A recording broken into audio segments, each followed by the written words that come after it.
Y a partir de este momento, la solución de la bancarrota con el abogado Albert Coto.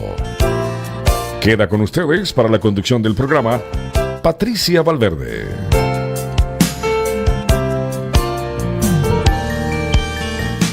¿Qué tal, amigos? Muy buenas tardes, un gusto saludarles a todos ustedes. Bueno, hoy miércoles 3 de la tarde en punto estamos ya en el programa La Solución de la Bancarrota y para eso pues me acompaña el abogado Albert Coto, quien ya lo tengo conmigo en cabina. Pues, ¿cómo está, abogado? Un gusto saludarle. Patricia. Y amigos que nos escuchan por esta su radio, Radio América. ¿Cómo ha estado, abogado? Todo bien, un poquito atareado el día de hoy, por dicha, ¿ocupado? pero ya estamos saliendo. ¿O por la lluvia fue? No, también iba a empezar a llover cuando venía de camino por acá, entonces había bastante tránsito, pero ya por dicha llegamos bien. Pues ya está aquí conmigo, así es que vamos a invitar ya a nuestros invitados del día de hoy, que son nuestros oyentes, a que hagan sus preguntas. Lo pueden hacer vía WhatsApp, lo pueden hacer en la cabina, el número de cabina o también el Facebook Live. Aquellas personas que ya están conectadas con nosotros y que saben que hemos entrado ya en línea en Facebook, así es que si usted es una de ellas, pues también aproveche, utilice esa herramienta para podernos mandar una pregunta sobre bancarrota para el abogado. Y el WhatsApp, obviamente, el 240-490-6262 está disponible, 240-490-6262, el número de WhatsApp para que usted también haga su pregunta, nos haga llegar vía texto o mensaje de voz. No tomo llamadas en ese número. Y el número de cabina, que es el número convencional, el 301-962-0900. 301-962-0900, el número de cabina igual. Llámenos para hacer la pregunta para el abogado. Bueno, el día de hoy, una pregunta que se nos quedó la semana pasada en WhatsApp. Obviamente siempre usted ha estado hablando acerca del capítulo 7. Esta persona no sabía exactamente qué es el capítulo 7 y no sé si podemos comenzar con esa pregunta para poderle explicar, abogado. Claro que sí. Entonces, en bancarrota tenemos diferentes tipos de capítulos, ¿verdad? Dependiendo de la situación y de si es una persona individual, si es una municipalidad, si es un negocio. Por lo general, lo que las personas físicas van a buscar hacer, van a ser dos específicamente. Va a ser el capítulo 7 o el 13, y algunas personas, si tienen muchos bienes, también podrían considerar hacer un capítulo 11. Entonces el capítulo 13 es una reorganización de la deuda, ¿verdad? Donde estamos haciendo pagos por un periodo de 3 a 5 años para salir de deudas en ese plazo. Ahora, para contestar la pregunta del radio escucha, el capítulo 7 va a ser una bancarrota de liquidación. Esta es la que por lo general la gente reconoce como la bancarrota, que es aquel proceso donde nos presentamos ante la corte, le decimos a la corte, en este momento nuestros ingresos son menos que nuestros gastos mensuales y por este motivo no le podemos hacer frente a todas nuestras deudas. Entonces necesitamos que la corte nos dé un alivio de esas deudas. En el capítulo 7, la mayoría de las deudas generales van a ser eliminables, ¿verdad? Si tenemos préstamos de hipotecas, préstamos de vehículos que ya no podemos pagar, tarjetas de crédito, préstamos personales, cobros médicos, todas estas deudas se eliminan en el capítulo 7. Las deudas que no van a ser eliminables son deudas de impuestos de los últimos 3 años, ¿verdad? Tal vez también otras deudas de impuestos que tengamos de otros años, dependiendo de si presentamos o no una declaración de impuestos para esos años o si la declaración fue de buena fe. Pensiones alimentarias, esas por lo general no se van a eliminar en la bancarrota, ¿verdad? Recordemos que cualquier obligación de pagar ya sea manutención a un menor o a un excónyuge, esas no se van a eliminar. Penalidades del gobierno, estos son tipos de deudas que no se eliminan, pero la mayoría de las otras deudas sí se eliminan por el capítulo 7. Como les digo, en el capítulo 7 se va a liquidar bienes, pero por lo general no hay bienes que liquidar yo diría en la gran mayoría de los casos. Recordemos que en Maryland, por ejemplo, la persona va a poder proteger como hasta $12,000 de bienes en general. Y si tiene una casa que está a nombre de él o ella y está habitando la propiedad, tiene unas protecciones especiales. Si está casado, todavía tiene otros tipos de protecciones que le pueden aplicar, ¿verdad? Entonces, por lo general, la gente no tiene muchos bienes, y si tienen vehículos, tal vez un vehículo reciente, digamos un 2019, 2020, el vehículo vale $25,000, pero deben $30,000, no hay ni siquiera plusvalía que haya que proteger. Entonces, mientras la persona siga haciendo los pagos de su vehículo y de su casa, por lo general se va a poder quedar con estos bienes. Es un proceso relativamente corto. Un capítulo 7 dura aproximadamente 5 meses, ¿verdad? El proceso para preparar la petición por lo general nos toma, digamos, unos 3-4 días, una vez que ya tenemos todos los documentos del cliente. El cliente también tiene que tomar un curso, lo puede hacer por internet o por teléfono, dura aproximadamente 2 horas. Una vez que ya tenemos todo listo, la petición lista, tenemos el certificado, vamos a presentar el caso, vamos a reunirnos con el cliente, a firmar la petición, verificar que todo esté correcto, que hayamos enumerado todos los bienes, todos los ingresos, todos los gastos, todos los acreedores. Si todo está correcto y el cliente desea proseguir, ahí es cuando se presenta la petición.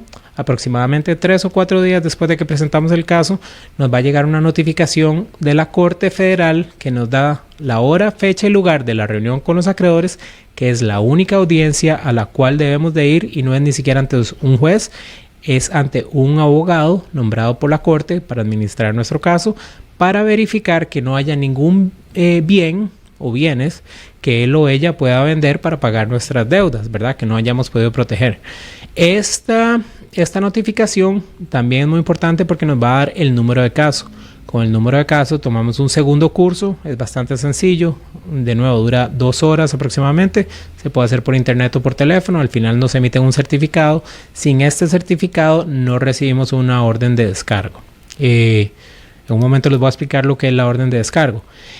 Aproximadamente un mes después de que presentamos el caso, vamos a tener la reunión de acreedores. Es una reunión relativamente sencilla, ¿verdad?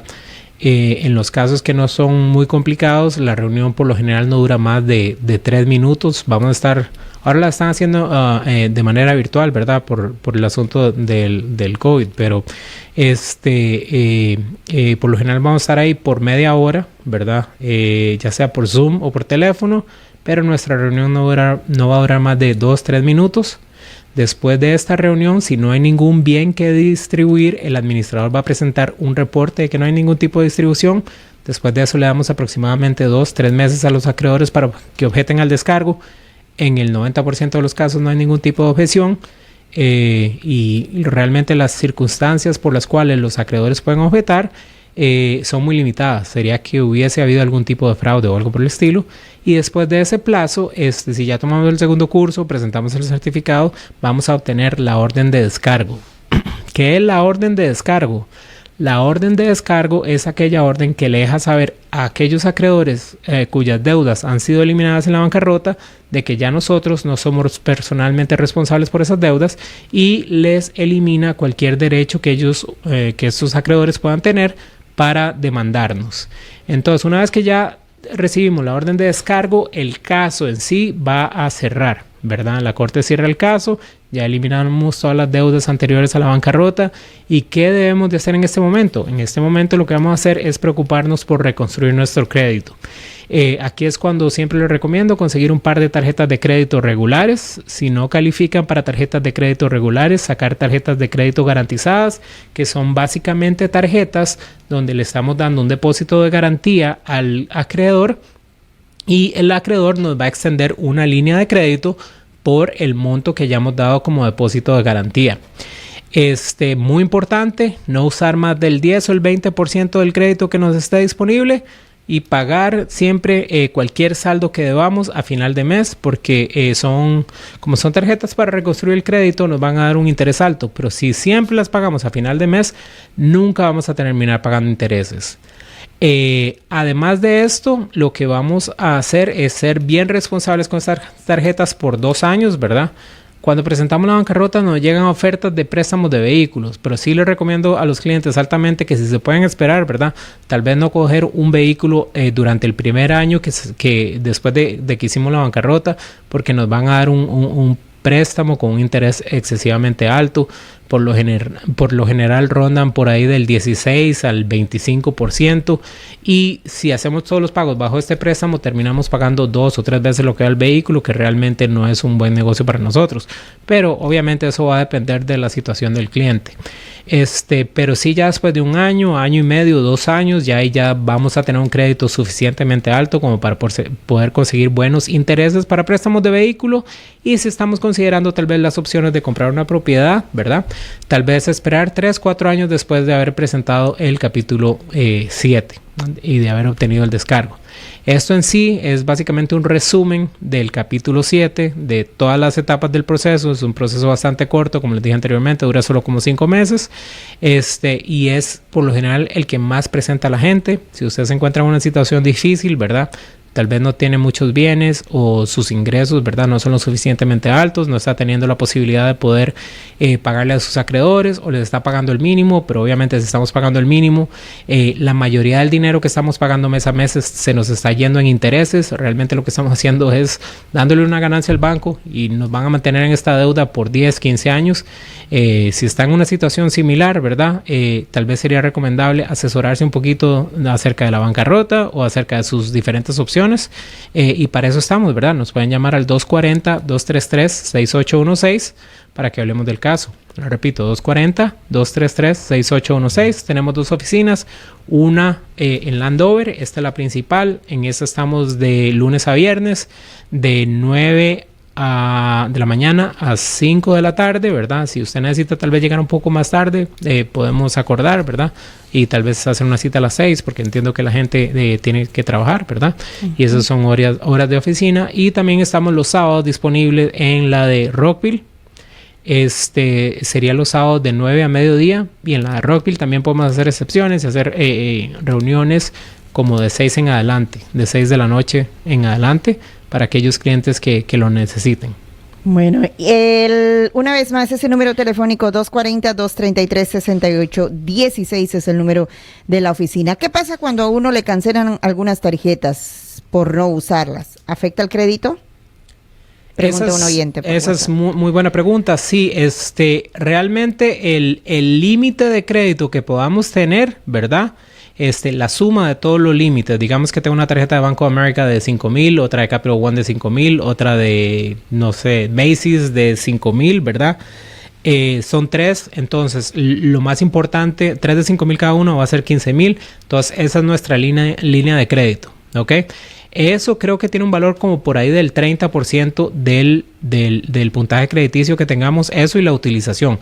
Entonces, si nos cierran una línea de crédito, ¿verdad?, una tarjeta de crédito, ya nuestro de $5,000 en este cuadro fáctico que les estoy dando, ya nuestro crédito no va a ser de 15,000, sino de 10,000. Entonces, esto va a hacer que nos baje nuestro puntaje crediticio, y si tenemos algún saldo, porque entonces eso lo que va a hacer es que, digamos, si teníamos las tarjetas con $15,000, ¿verdad?, y solo en 2 teníamos saldos y teníamos un saldo como de 5,000, ¿verdad? Entonces, en ese momento nuestra utilización del crédito es aproximadamente el 33%. Si nos cierran una, nuestra línea de crédito va a pasar de 15 a 10, y ahí nuestra utilización va a ser del 50%, y ahí vamos a ver una bajada bastante alta de nuestro puntaje crediticio. Ok, 240-233-6816 es el número del abogado Albert Cotto. Estoy atrasado en el pago de mi hipoteca. ¿Qué opciones me puede dar mi prestamista hipotecario para ponerme al día? Claro que sí. En este momento, muchos de los prestamistas hipotecarios lo que todavía están implementando es una pausa, que en inglés le dicen forbearance, ¿verdad? Entonces, básicamente nos dan un plazo de unos 6 meses, ¿verdad?, para no tener que hacer más pagos en la hipoteca, ¿verdad?, mientras tal vez nos encontramos o buscamos una situación financiera un poquito más favorable que nos ayude a volver a hacer los pagos, ¿verdad? Forbearance es lo que todos los bancos están haciendo ahora. Eventualmente eso se va a tener que resolver de las dos opciones principales va a ser la modificación. El banco activamente nos va a proponer una modificación del préstamo hipotecario. Eso podría ser ventajoso para nosotros si realmente no estamos en una condición de pagar tal vez lo que era el monto anterior de la hipoteca, ¿verdad?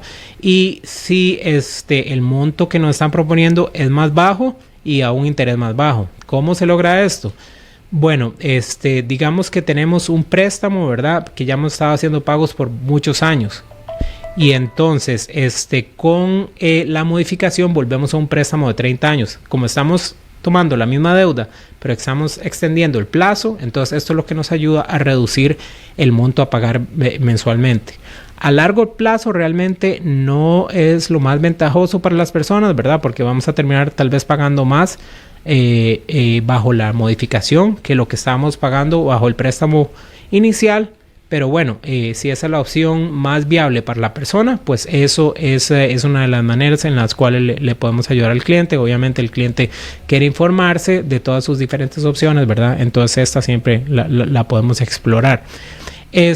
Normalmente, si no estuviéramos en la etapa de COVID, digamos, si está en el proceso de remate, ¿verdad? Lo que nos va a proponer el prestamista son diferentes opciones. Va a ser la pausa, pero la pausa por lo general, ¿verdad? Digamos, en circunstancias normales, va a ser por motivos de que hayamos perdido alguna fuente de ingresos, pero consideramos que en los próximos meses vamos a conseguir otro trabajo que nos va a permitir hacer los pagos. La otra opción va a ser la modificación del préstamo hipotecario, ¿verdad? Que es lo que le decía, volver a un nuevo préstamo de otros 30 años, ¿verdad? Y en ese momento tal vez a un interés más bajo. La otra opción va a ser un plan de repago. Tal vez si perdimos un trabajo o cualquiera que sea la situación, estuvimos pasando por una situación médica, ¿verdad? Pero ya se resolvió esa situación y ya estamos volviendo a generar ingresos y podemos ponernos al día con los pagos de la hipoteca en el periodo de los próximos 6 meses. Pues esa es otra opción que podemos explorar, ¿verdad? Obviamente vamos a tener que empezar a hacer los pagos normales y hacer pagos extra para ponernos al día con la hipoteca. Entonces podría ser unos mesecitos difíciles, pero si se puede lograr, pues excelente. Otra opción, las otras opciones que nos van a dar serían ya de entregar el título de la propiedad, que es darles el título en vez de hacer un remate, cuestiones por el estilo, pero en estos casos ya la persona ya termina entregando su interés en la propiedad y por lo general eso no es lo que la persona desea hacer. Entonces, para esos casos donde tal vez no podemos llegar a un acuerdo con el prestamista presenta un proceso de remate de la propiedad y llegamos ya, si estamos antes de la etapa de solicitar una mediación, ¿verdad? Solicitemos la mediación para por lo menos dilatar un poquito el proceso y detener la fecha de remate para que nos den las diferentes opciones. Si ya nos han puesto una fecha de remate y queremos detener ese remate, independientemente de cuál sea el objetivo, ya sea quedarse con la casa a largo plazo o simplemente comprar más tiempo en la casa, ¿verdad? Para poder tomar una mejor decisión para nosotros. Muy importante, ¿verdad? Que se pongan en contacto con nosotros, llamen a la oficina para que exploremos cuáles son las opciones en ese caso. ¿Por qué? Porque si no presentamos una bancarrota antes de la fecha de remate, entonces se va a llevar a cabo el remate, ¿verdad? Y no se va a poder detener el remate, no se va a poder tratar de comprar más tiempo de esa manera. Cambio, si presentamos la bancarrota, ¿verdad? Antes de la fecha de remate, independientemente del objetivo que tengamos en mente, esta presentación de la bancarrota, ¿verdad? Va a detener el proceso de remate y entonces el caso ya va a pasar de la Corte Estatal a la Corte Federal. Entonces sí, es muy muy importante que nos asesoremos bien, ¿verdad? Si estamos en esa situación, realmente muchos de los clientes no entienden realmente la complejidad, digámoslo así, de la bancarrota hasta que vienen a la oficina, se informan bien y dicen, sí, esta es la mejor opción para mí, esto es lo que voy a terminar haciendo. Ya lo sabe, el 240-233-6816, el número del abogado Albert Coto. ¿Cómo funciona el capítulo 13? Bueno, ya usted habló del 7, pero ¿cómo funciona el capítulo 13 si tiene atrasos en su pago hipotecario? Claro que sí. Esta es principalmente, bueno, mucha gente lo que hace es esperar a que le llegue una orden de remate, ¿verdad?, para presentar la bancarrota y poder detener el remate, pero si estamos atrasados, si por algún motivo nos atrasamos, ¿verdad?, hubo alguna dificultad financiera que no nos está permitiendo hacer los pagos de la hipoteca, pero ya nos encontramos en una buena posición de empezar a hacer los pagos, siempre es recomendable tal vez no esperar hasta el último minuto para empezar a hacer algo al respecto, ¿verdad? No esperar que nos llegue una fecha de remate para presentar el capítulo 13, sino empezar a explorar nuestras opciones desde ahora. ¿Por qué? Porque así nuestro atraso va a ser mucho más bajo que si esperamos al remate. Por ejemplo, si tenemos un atraso en la hipoteca y presentamos la bancarrota ahora, es muy probable que el plan de pago que vayamos a presentar en el capítulo 13 va a ser mucho más bajo que si esperamos unos 5 meses más antes de la fecha del remate. ¿Por qué? Porque una vez que presentamos la bancarrota ya tenemos que empezar a hacer los pagos regulares de la hipoteca y empezar a hacer pagos del plan, ¿verdad? El plan va a incluir todos los atrasos de la hipoteca. En cambio, entonces en ese caso, mis atrasos de la hipoteca van a ser lo que yo deba hasta este momento. En cambio, si esperamos 5 meses más para empezar a hacer pagos, va a haber que agregarle 5 meses más de atrasos, ¿verdad? Lo cual va a causar necesariamente que el plan sea mucho más alto.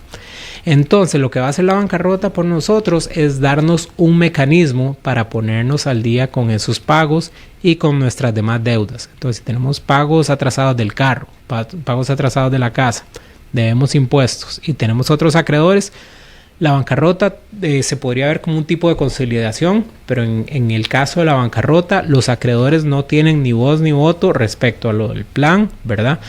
El código muy claramente establece cómo se le va a pagar a cada uno de los acreedores. Entonces, si queremos la propiedad, ¿verdad?, estamos atrasados con la hipoteca o la asociación de propietarios, ese atraso se tiene que pagar el 100% siempre y cuando el acreedor presente un reclamo. Lo mismo con los vehículos, pero también tenemos otras opciones con los vehículos dependiendo de cuándo fue que se obtuvo la deuda. Impuestos de los últimos 3 años se tienen que pagar el 100%. Demás acreedores solo se tienen que pagar proporcionalmente, a menos de que podamos pagarle un 100%.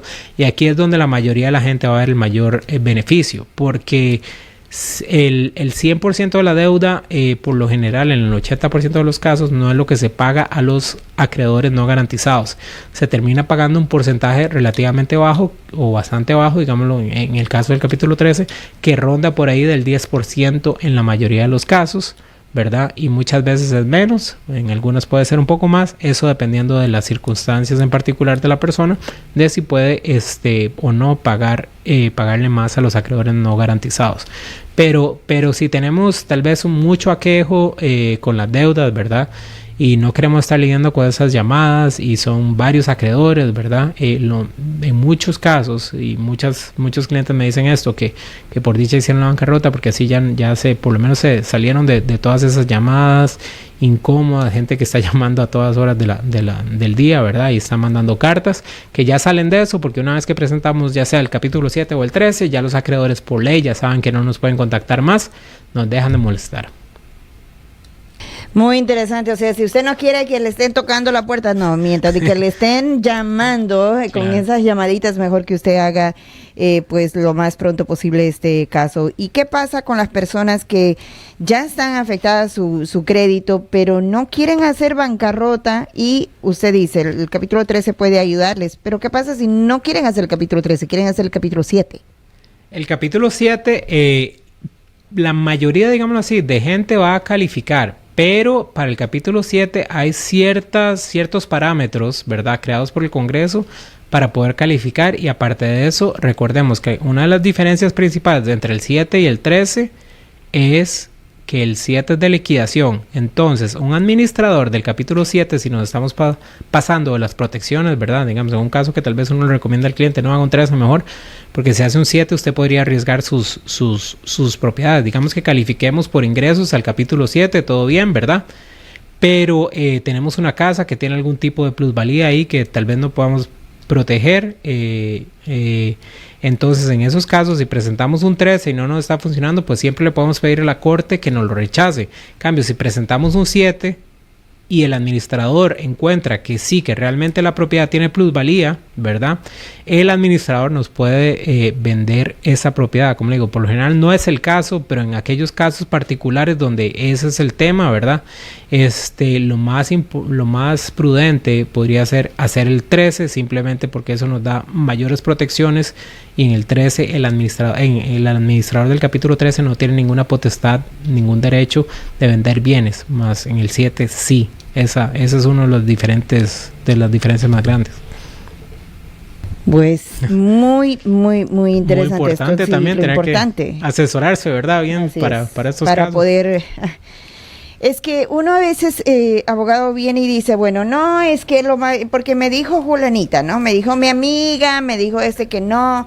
Ahora con esto referente, por ejemplo, que hubo una pregunta y esa no se me olvida porque pues la dejamos siempre a un lado, porque se nos va el tiempo volando, es que una persona dice, bueno, yo voy a hacer bancarrota. Una vez que yo haga bancarrota, ya tengo mi crédito malísimo y todo eso, voy a dejar de pagar mis tarjetas.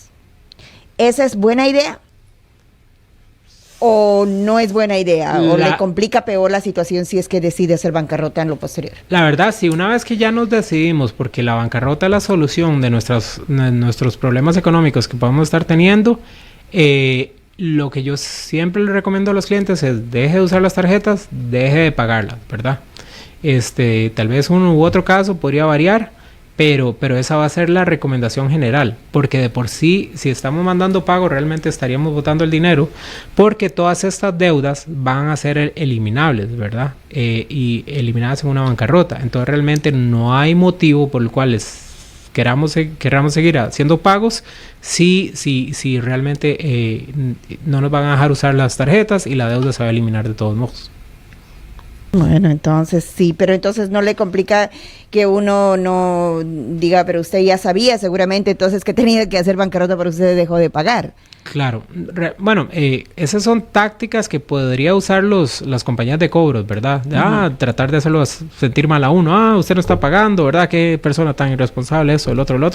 Pero realmente ellos no nos están ayudando de ninguna manera a hacer los pagos, ¿verdad? Y muchas veces son bastante rudos. Entonces, es por eso que les digo, hablen con nosotros, ¿verdad? Llámenos a la oficina y veamos a ver cuál es la solución para su caso en particular. Si está teniendo problemas financieros y cree que la bancarrota sea la mejor opción, llámenos lo más pronto posible. Si ese es el caso, deje de pagar las tarjetas, ¿verdad? Y presente el caso lo más pronto posible para que así no tenga que lidiar con esos acreedores que acosan a las personas. Ahora, abogado, el problema es de que va a recibir llamadas y llamadas. Buena pregunta. Una vez que usted ya ha retenido un abogado, ¿verdad? Al que van a estar llamando es a mí. Al abogado. Exacto. Es al que va a estar despertando a medianoche. Ay. Por eso que uno no duerme, pero claro. Bueno. Hay que representar a los clientes, ¿verdad? Sí, una vez que retenemos un abogado en bancarrota, para una bancarrota, ¿verdad? O para cualquier otro proceso, entonces la contraparte que nos esté llamando en ese momento, si le decimos tenemos un abogado, ya tiene un impedimento de hablar con nosotros directamente y va a tener que hablar con nuestro abogado. Claro que sí. Bueno, pues entonces, para eso está usted, lastimosamente, para recibir esa llamada. Bueno, si usted se decide hacer una bancarrota, no lo olvide, el 240-233-6816 es el número, 240-233-6816. Abogados, se nos fue el tiempo, pues estaremos de regreso el próximo miércoles. Muchas gracias, Patricia, y gracias a los amigos que nos escuchan por la Radio América. Y hasta aquí, la solución de la bancarrota, con el abogado Albert Cotto. No se pierda un espacio similar el próximo miércoles a la misma hora, por Radio América, la emisora diferente.